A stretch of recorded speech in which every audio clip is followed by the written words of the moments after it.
Alright, it's Project Media TV. Ngabuli jato kubanga kutusaka mawulire sawa ene nyini. Naye nga ate mukano jange mugamba mutya mwena team Qatar, team Jordan, team Dubai, team Saudi Arabia, mwena mukolo mulimu gw'amaanyi mbagala nnyo nga bwe mutulira baganda bange. Kakati no njogede sawa zineno ate njagala mbere nga kutusaka eggulire maze okubanga nsaka bulungi nnyo.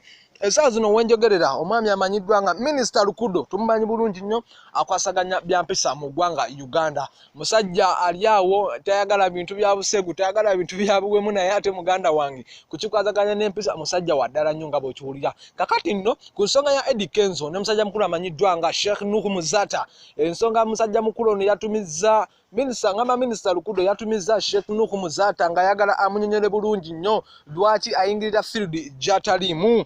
Kakati nno ku nsonga eno nga bwe nkugambyeko nti Minisita Lukodo yabadde ayagala bogeremuuko ne mukulu munne amanyiddwa nga Sheikh muzaata babere nga ate amunyonyola ensonga ze ne Eddie Kenzo ye ziri zitya, kyava ku ki era kituuse wa yeetonze oba tanaba kwetonda. Kakati nno Edrisa Musuza nga naga nti yawaaba kati Minisita Lukodo n'atumya muzaata, ne muzaata oli omusajja Muisiraamu nnyo oba mputu buwutu yaganye okugendayo.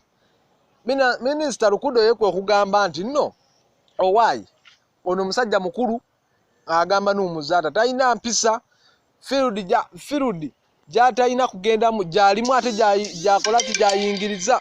Kati kwegamba embeera netabukira ddala awo nga bw'okiwulira.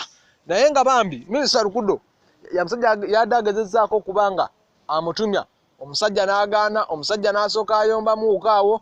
Naye muzaata tujja kuba tutegeera ki ekivuddeyo, naye nga kyekyo bambi muzaata yaganye okuba nga agenda wa Minisita Lukodo oba mputu buwutu oba mutwe gwe munene tetumanyi, tujja kuba tutegeera ensonga eyo maaso. But don't forget to subscribe for all latest updates.